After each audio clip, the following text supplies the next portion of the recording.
El secreto de las catedrales, de Jean-Pierre Bayard. Lectura de Eduardo Figueroa. Capítulo 1. El mundo luminoso de la Edad Media. El hombre gótico acumuló piedra sobre piedra cada vez más alto, no para atacar a Dios como los gigantes, sino para acercarse a él. Auguste Rodin, Las catedrales de Francia. Contrariamente a lo que se ha venido afirmando, conforme la Edad Media era un período de obscurantismo, hay que ver en esa etapa un mundo luminoso, a la vez pacífico y violento, intelectual y positivo, espiritual e industrial. Gustave Cohen titula uno de sus libros La gran claridad de la Edad Media, y alaba la gloria de esos siglos. El término renacimiento hace suponer que el arte había desaparecido desde la época clásica de la antigüedad griega y romana, que había dormitado durante la Edad Media, época ignorada, mal considerada e incluso menospreciada. Es necesario estudiar la época gótica en su medio original, pues el arte no es más que el reflejo de la cultura de una época. El artista, marcado con valores sagrados, se adelanta al gusto de sus conciudadanos y se inspira en las fuerzas vivas que le rodean y en los valores simbólicos del pasado. De este modo equilibra su imaginación creadora y apacigua su inspiración. En una época en la que lo sagrado se mezcla íntimamente con la actividad diaria, la Iglesia es la guardiana de los valores tradicionales. La Edad Media es una época de grandes turbulencias, pero resplandece por su sinceridad y por su alegría. Las mentes intrépidas emprenden una revolución en favor de los derechos de la inteligencia y se liberan de las doctrinas establecidas. Reclaman para el individuo el derecho de juzgar y de criticar. Es un mundo nuevo en el que cada uno da y recibe. El hombre del siglo XII es libre, de una franqueza que ya no conocemos. Es capaz de rebelarse contra el poder establecido, ya sea monárquico o eclesiástico. El burgués es el maestro que instauró la comuna, cuyos representantes discutían con la autoridad a fin de reclamar y conquistar sus privilegios. 1. El desarrollo del comercio y la agricultura. En el siglo XII, la roturación de los campos está en su apogeo. La agricultura realmente próspera permite un excelente equilibrio de la economía social. Al mismo tiempo, tiene lugar el creciente auge de las ciudades. Un rey como Luis VI el Gordo, paladín de las ideas de orden y de paz interior, se convierte en el celoso y activo protector de los campesinos, de los artesanos, de los mercaderes ambulantes y de toda la clase trabajadora. Según las teorías de Georges Duby, este progreso económico favorece la formación de una clase social más acomodada que accede a las libertades, lo que conlleva el declive de la nobleza terrateniente. Los pobres son sometidos, sin embargo, a una explotación económica. Liberados del yugo de señor, son ahora dominados por esta nueva clase social. Tras la roturación, se cultivan algo más de 2 hectáreas por habitante para satisfacer las necesidades de la población. La agricultura necesita grandes superficies, ya que utiliza el sistema de barbecho. Aún se trabajan los campos con la azada y el arado común, pues el arado con ruedas, que hace su aparición en esta época, no se puede emplear en todos los campos.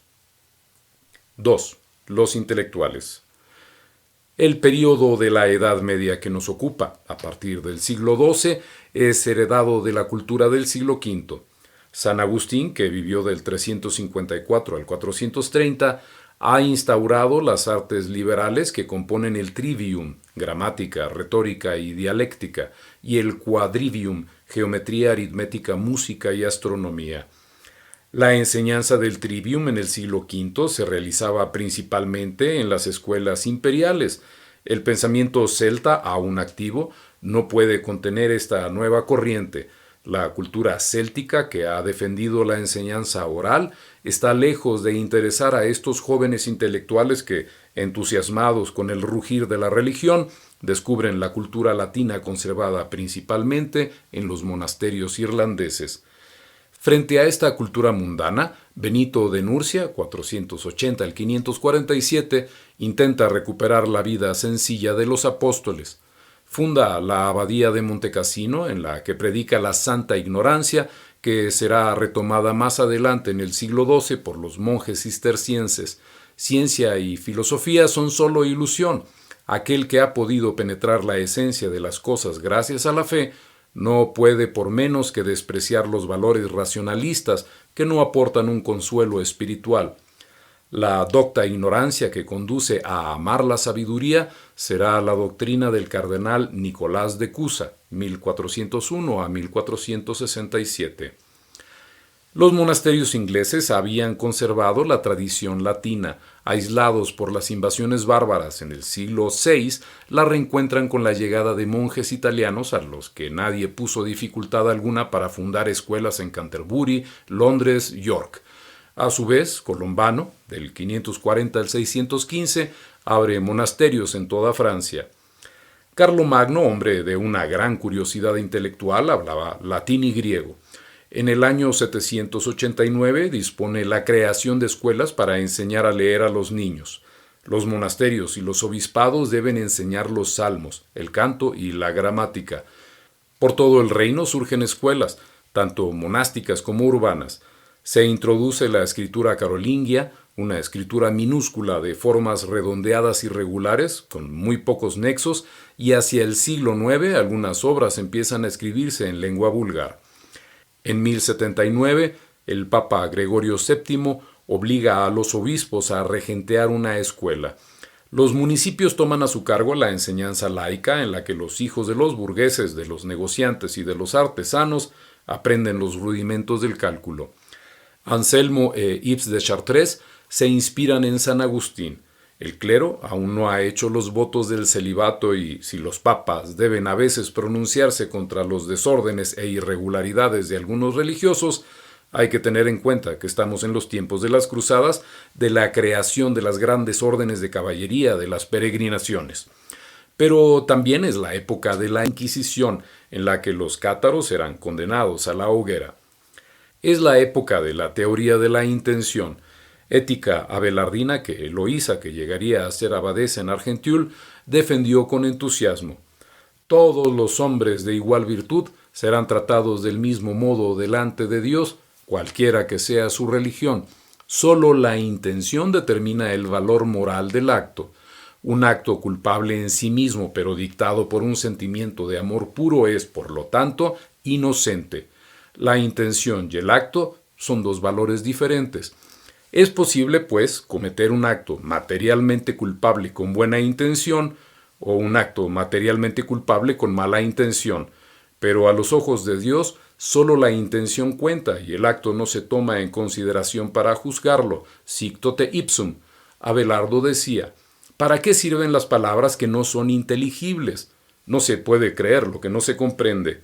Es ridículo enseñar a los demás lo que ni uno mismo ni los que le oyen pueden entender por medio de la inteligencia. Bernardo de Claraval, hombre violento, difunde la ira de Dios. Ataca implacablemente a Abelardo, cuyo pensamiento le sobrepasa. Bernardo, con una fe inquebrantable, domina este mundo. Todos le temen y se inclinan ante él.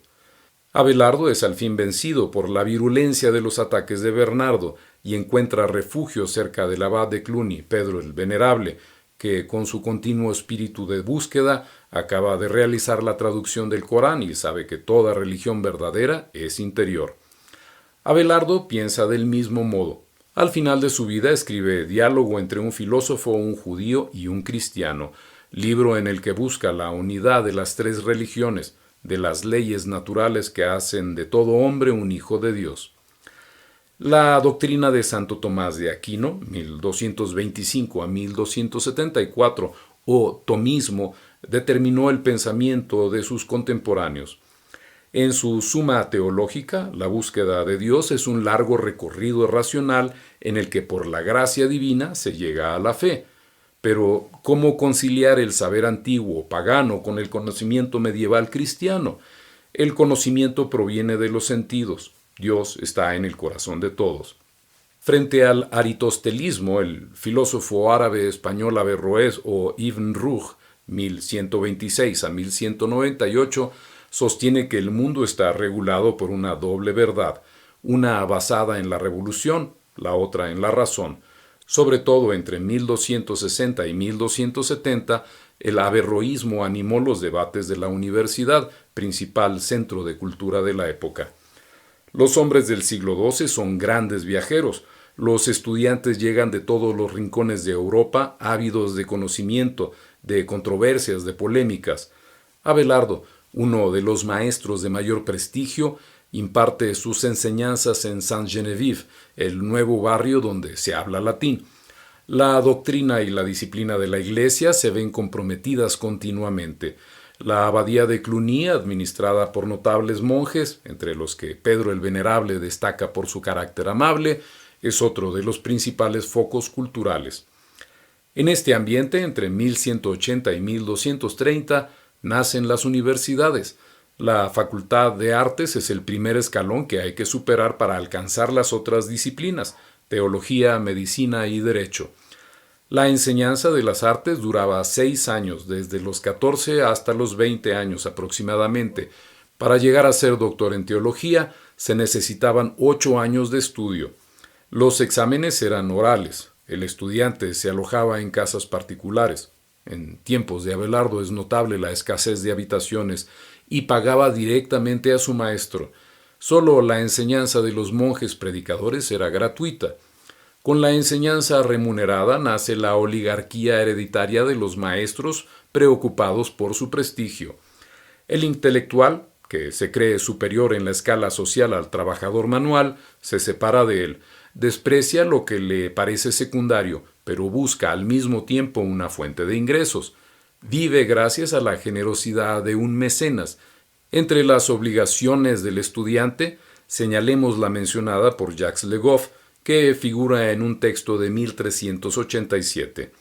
El candidato debe depositar antes de alcanzar el grado de doctor, en el tiempo requerido y en manos del bedel, un número suficiente de guantes para los doctores del colegio.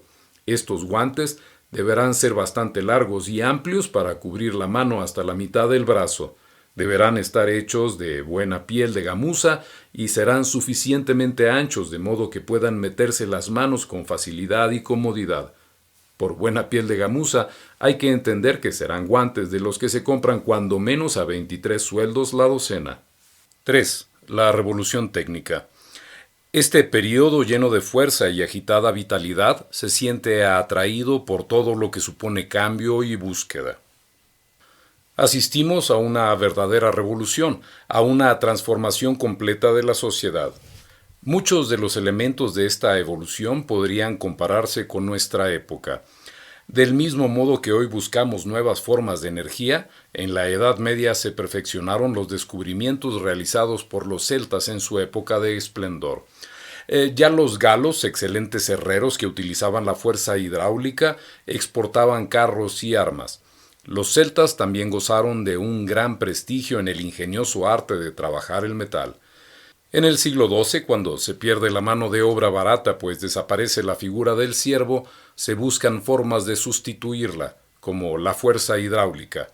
Los ciudadanos se constituyen en sociedades para construir molinos de agua e incluso en los estuarios, máquinas que utilizan la fuerza de las olas, equivalentes de las modernas plantas maremotrices.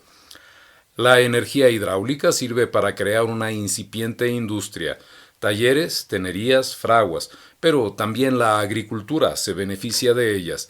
Estos hombres son los inventores del árbol de levas, que transforma el movimiento circular en movimiento alterno, con el fin de accionar mecánicamente los martillos de los herreros, los fuelles y las sierras. También se cortan de forma mecánica la piedra y el mármol. Los molinos de viento aumentan en el norte de Francia y se extienden desde Bretaña hasta Holanda y Dinamarca. La España musulmana los emplea ya desde el siglo X. Con ellos se puede moler el trigo, se puede extraer agua y regar. Del mismo modo que se inventa el torno y el péndulo mecánico, se estudian las posibles mejoras de los arreos de los caballos. Hasta ahora consistían en una collera que estrangulaba el cuello del animal y, además, disminuía su fuerza. Con los arreos directos el caballo tira oblicuamente. En cambio, la collera en torno a los hombros aumenta la fuerza de tracción y permite engancharlos en filas. Este arreo, que empezó a utilizarse a partir del siglo X, ahora se generaliza. El herraje de la montura, empleado anteriormente en las Galias, reaparece. El estribo, empleado ya por los árabes, es impuesto a los francos por Carlos Martel. De este modo, las mercancías pueden transportarse a una velocidad de 30 kilómetros por día y aumentar la carga hasta una media de 2 toneladas. Las vías de comunicación abiertas por los celtas, que luego habían sido empleadas y mejoradas para el paso de las caravanas romanas, aún prestan servicio, y ahora se restauran las calzadas para el paso de estos pesados transportes. Habían sufrido un gran deterioro durante la Guerra de los 100 años. A partir del siglo XI se reemplazan los puentes de madera por otros de piedra. Los grandes señores conservan estas calzadas y hacen pagar impuestos a los usuarios. Los peajes, numerosos y caros, entorpecen el tráfico. Se ha calculado que el precio del transporte terrestre equivalía al 60% del precio del producto, sin contar otros impuestos del orden del 10%. Las vías de comunicación fluviales eran mucho más rentables, pues permitían transportar cantidades superiores de una sola vez y, por otro lado, eran más seguras. Se emplean las sirgas para remontar la corriente, pero el régimen del río es muy irregular. Solo más tarde aparecerán las esclusas. En el mar se practica el cabotaje, pero enseguida se amplían las rutas marítimas, aumenta el tamaño de las embarcaciones y mejora el arte de la navegación. El timón sustituye a la pértiga lateral. El uso de la brújula de agua flotante se difunde y es más fácil llegar a un sitio concreto. 4. La revolución del siglo XI. Su influencia sobre la vida. Buen número de invenciones y descubrimientos modificaron la vida de nuestros antepasados y mejoraron sus condiciones de vida. El empleo del carbón para calentar las habitaciones, de las velas para iluminarse y del tenedor para comer fueron algunas de esas innovaciones. Un monje esculpido en el pórtico de la Catedral de Meaux lleva anteojos, invención reciente y contemporánea del espejo. En la antigua Galia ya se fabricaban cristales, pero entonces aún eran un lujo.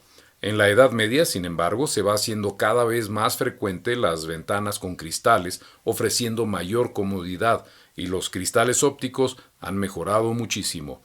Las vidrieras son cada vez más empleadas en la construcción. También se fabrica papel. Todas estas técnicas influyen en la vida cotidiana. Durante este feliz periodo, gracias a la mejora de la producción agrícola y al desarrollo de los intercambios, se produce un rápido crecimiento de la población. Con la reapertura de las grandes vías de comunicación y de comercio creadas durante las cruzadas, la exportación de textiles adquiere importancia. Los numerosos artesanos urbanos conocen una época floreciente entre 1180 y 1320. Crece la importancia de las concentraciones urbanas en relación a las poblaciones agrícolas. Pese a la falta de estadísticas, podemos estimar la población de Francia entre 16 y 20 millones de habitantes, pues era uno de los países más poblados. En esta época, París tiene unos 100.000 habitantes y alrededor de 200 iglesias, capillas y abadías. Bajo el reinado de San Luis se pavimentan las calles de la capital. Las calles normales tienen entre 2 y 5 metros de ancho, pero las callejuelas tortuosas solo tienen entre 1 y 2 metros. Las pendientes se interrumpen por escaleras y rellanos para protegerse del viento. Las viviendas son generalmente muy pequeñas. Los miembros de una misma familia se apiñan en la misma habitación. No existen dormitorios individuales, y la vida transcurre en el exterior, en la calle. Los chismes y cuentos están en boca de todos. Con frecuencia se critican los actos de los demás. Se habla de brujería y de infanticidios. Durante el proceso de Gilles de Retz se escucharon testimonios aportados por los testigos de cargo que hoy nos harían pensar en las viejas brujas de nuestros cuentos. Las casas, estrechas, entre 4 y 6 metros, de 2 e incluso 3 plantas, se extienden en profundidad con el traspatio, el jardín y algunas dependencias. Están hechas de madera con cimientos de piedra. Los salidizos protegen las frágiles paredes, un relleno de adobe que se degrada a la intemperie, y albergan también a los parroquianos que se paran en las arcadas. Unas escaleras rectas comunican los distintos pisos. Muchas casas tienen nichos excavados en la pared o en el ángulo de la construcción para albergar la estatua de una virgen o de un santo. Las buhardillas, con frecuencia habitadas, tienen una pequeña abertura rematada por una polea. En otro tiempo, las fachadas de las casas se pintaban de colores brillantes. Apenas nos han quedado ejemplos de ellas, pero lo cierto es que esta decoración permitía reconocer las casas. Las callejuelas, a partir del año 1000, llevan un nombre a menudo pintoresco. Los blasones reemplazan la decoración exterior del inmueble y sus motivos pintados o esculpidos se convierten en magníficas obras de arte suspendidas de potenzas finamente trabajadas. Hay casas mejores construidas en piedra, son las viviendas de los burgueses y los nobles. Los puestos y tenderetes están rodeados de bancos de piedra o de madera donde se exponen los productos a la venta. En ocasiones, el batiente inferior de las ventanas se baja y hace de mostrador, invadiendo parte de la calle. Los artesanos y los tenderos trabajan a la vista de los que pasan tras la ventana de su obrador.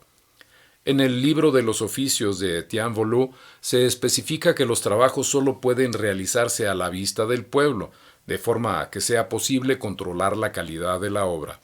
Esta costumbre se ha mantenido en algunos lugares de España, por ejemplo en Toledo, Damasquinado.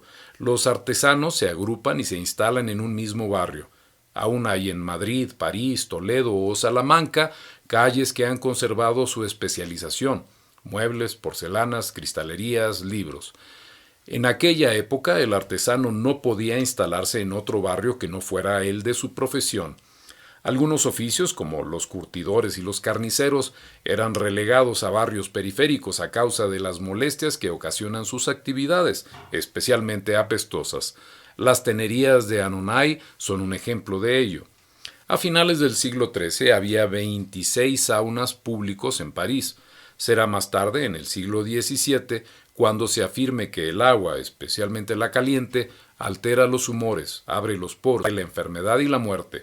En la Edad Media, a pesar de la suciedad de las calles, la higiene del cuerpo adquiere mucha importancia. Aparte de estos establecimientos, también hay baños individuales. Hombres y mujeres se bañan juntos, del mismo modo que la pila bautismal recibe indistintamente a hombres y mujeres, aun cuando se bautizaban siendo ya mayores. El pórtico de la Catedral de Auxerre muestra una escena en la que las mujeres lavan al hijo pródigo sumergido en una pila. Las novelas de caballerías no se muestran parcas en tales escenas, pero no se trata de erotismo, solo es el reflejo de una libertad que concede al sexo un valor natural. En tiempos del poeta Avilón, 1431 a 1463, se contaban 4000 tabernas en París.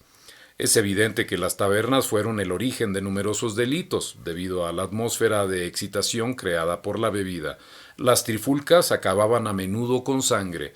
Ladrones, timadores y truhanes se daban cita en estos establecimientos y empleaban un lenguaje secreto que continuamente se enriquecía y se transformaba: el argot. Las calles estrechas y oscuras eran propicias para los atentados. El clima de inseguridad era permanente. La mayor parte de las ciudades tienen también barrios judíos, frecuentados durante la noche por jóvenes que se divierten atacando a sus moradores. Las autoridades suelen cerrar los ojos a estos hechos, pues les llega testimonio de la práctica de la usura por parte de los judíos. A los cristianos no les estaba permitido hacer de prestamistas. Se insulta a los israelitas que profanan las sagradas formas, blasfeman contra la iglesia y matan a los niños bautizados. Injurias xenofóbicas que se afianzan cada vez más entre la población sin que posean realmente un fundamento sólido. Tampoco faltan las calles calientes donde las mujeres alegres llevan una vida pública de libertinaje y ofrecen sus servicios en un verdadero espectáculo. Las prostitutas también tienen pues su barrio a fin de vigilarlas mejor en bien de la salud pública y de la moral. Para distinguirlas se les obliga a llevar signos de infamia, una cinta de color en la manga derecha y un gorro terminado en punta, y no se les permite llevar pieles de armiño. La prostituta está al margen de la sociedad debido principalmente a que obtiene su sustento demasiado fácilmente. Por estas calles malolientes donde no hay espacios de asueto, deambulan los vendedores itinerantes, alabando, como en los mercados actuales, la calidad de sus productos. Sus voces se mezclan con la de los pregoneros. Precisamente los pregoneros de París han sido objeto de diversos poemas y de estudios interesantes. En medio de las calles, en las escasas plazas, aparecen abandonados los objetos más dispares, desperdicios de todo tipo. La recogida sistemática de estas inmundicias en días determinados no se realizará hasta más adelante. Por primera vez se inició en Dijon hacia el 1455. La calle es un vertedero en el que los animales, cerdos, gallinas, hallan su sustento. No son raras las aglomeraciones ni los accidentes originados por las mercancías mal apiladas sobre los socavones de las calles. Fue así como el caballo del hijo de Luis VI, el Gordo, tropezó con un marrano al salir del palacio y arrastró en su caída al jinete, que perdió la vida en ese incidente. En la calle se juega a los bolos, al chito y al juego de pelota. En algunos momentos se celebran incluso carreras de caballos, lo cual no debe sorprendernos, ya que actualmente todavía podemos asistir, en muchas ciudades españolas y francesas, a encierros de toros en calles estrechas, seguidos por jóvenes vociferantes. Los días de lluvia, andar por esas calles se convierte en una empresa arriesgada. Si no se quiere avanzar por el reguero central, donde se estancan los detritus y se busca el amparo de los aledizos de las casas, hay que acercarse a las fachadas, pero ahí se corre el riesgo de resbalar en las piedras pulidas o de tropezar con los irregulares adoquines. 5. Las fiestas. La calle es, a pesar de todo, el lugar de las grandes fiestas. Alboradas y cencerradas se suceden en esta vida bulliciosa, colorista y sucia. La Edad Media está llena de contrastes. El gran señor se desplaza con sus numerosos sirvientes en un despliegue de armas y riqueza. La servidumbre, los blasones y las insignias son admirados por el pueblo, que teme a los caballeros. Se llevan con ostentación los colores del señor y el enamorado hace alarde de las prendas de su dama. El campesino, el obrero e incluso el burgués se muestran fascinados por el lujo aristocrático de la caballería, que defiende la bravura, la moralidad y la liberalidad.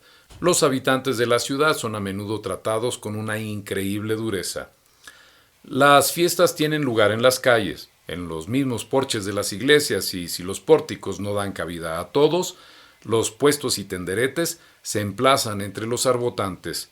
Las fiestas son, a pesar de todo, concurridas y variadas.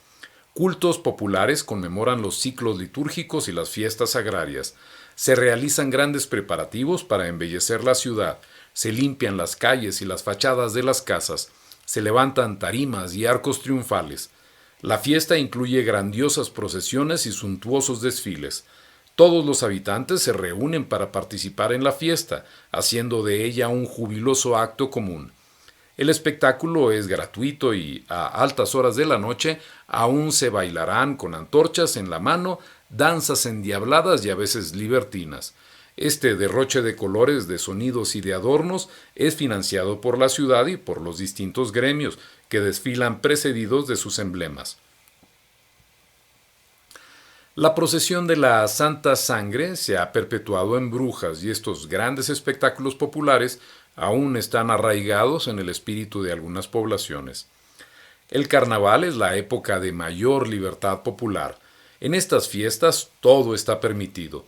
Se ridiculiza a los eclesiásticos, a los magistrados, a los grandes burgueses, se nombran reyes efímeros, pero después todo vuelve al orden.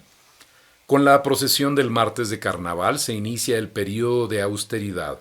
El domingo de Ramos anuncia la Pasión.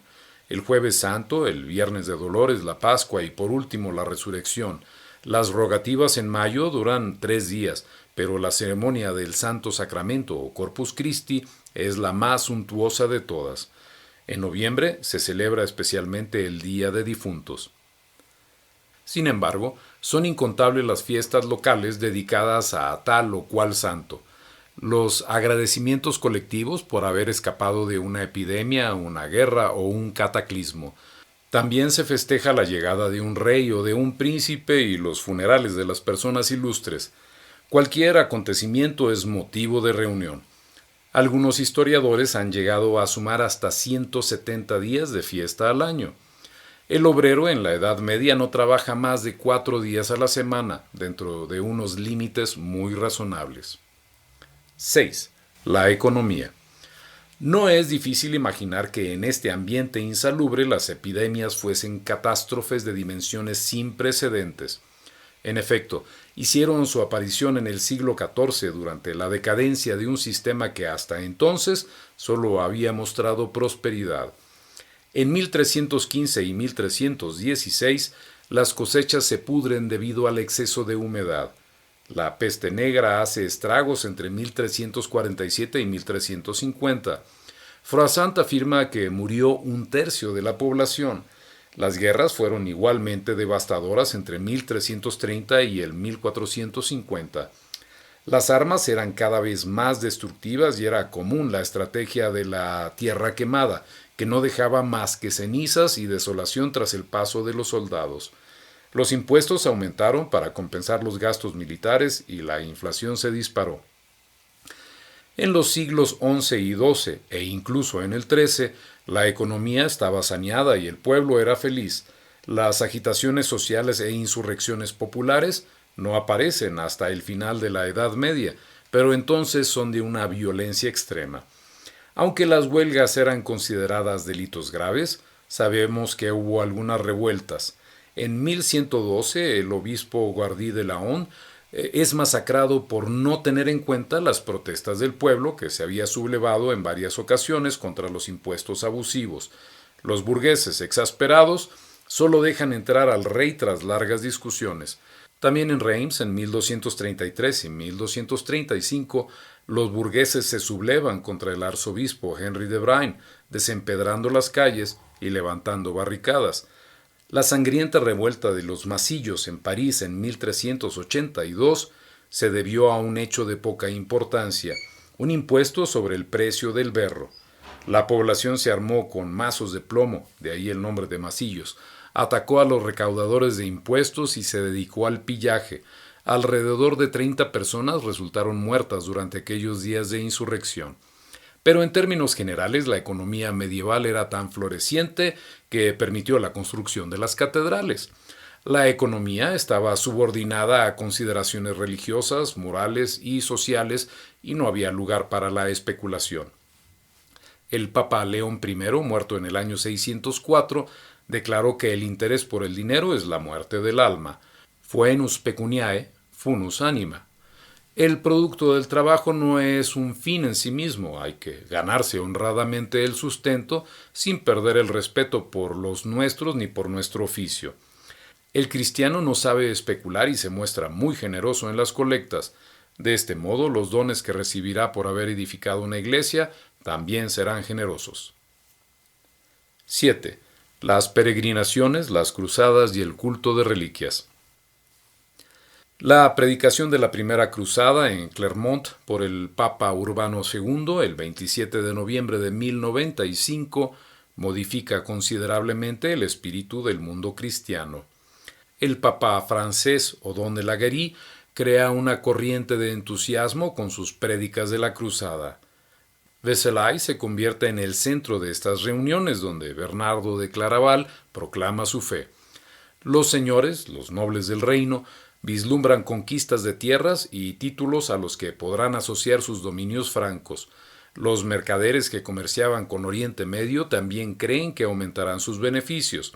Si bien una parte de sus ganancias deberá ser donada a la Iglesia que, a cambio, se encargará de defender sus intereses.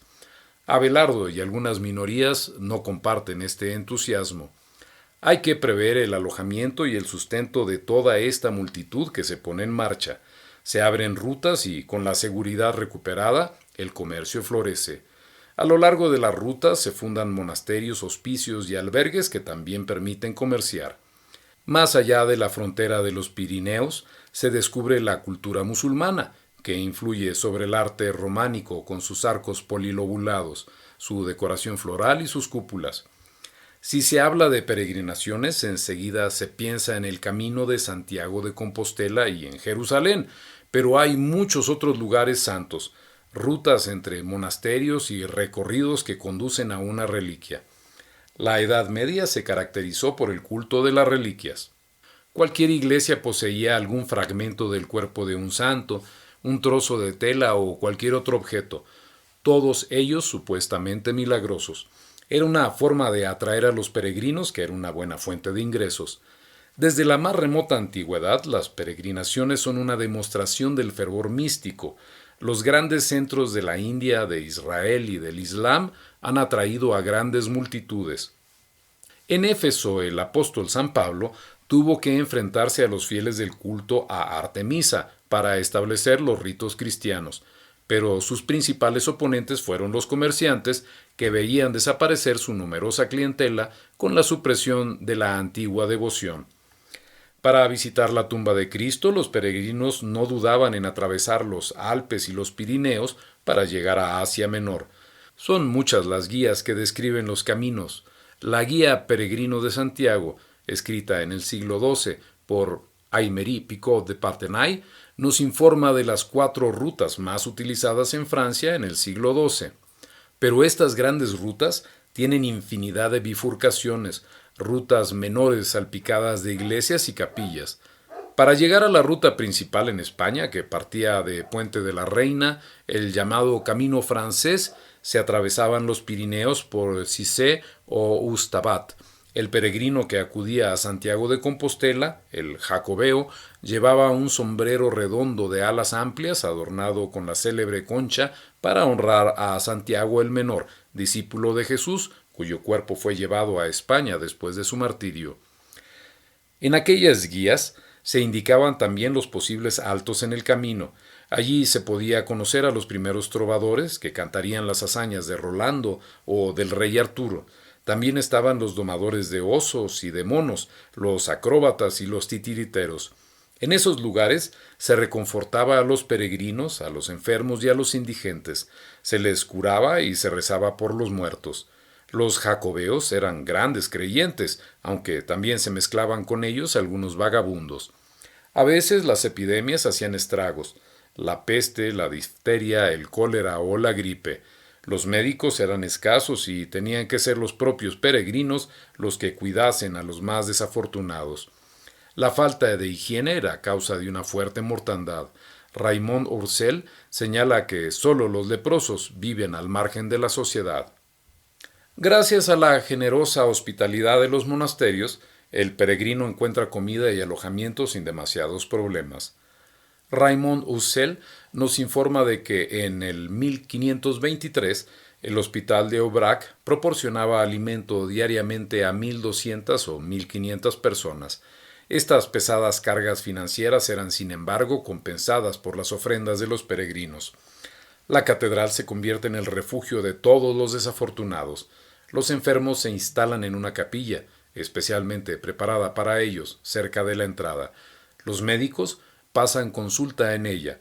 La Facultad de Medicina se instala en Notre-Dame de París hasta el año 1454 y es también un refugio inviolable. Las reliquias veneradas se guardan y protegen con celo, pues no son raros los robos. Tampoco se duda en falsificarlas, redactando un documento que acredita la autenticidad de un fragmento de hueso sustraído de un cementerio próximo. Estos objetos, tan preciados, se exponen en capillas aparte. A partir de la época carolingia, además de los nichos excavados en la mampostería para albergar el relicario, se construyen deambulatorios para que los fieles puedan circular alrededor de los relicarios labrados. Es así como aparecen las capillas radiales y los pasillos que luego serán las naves laterales.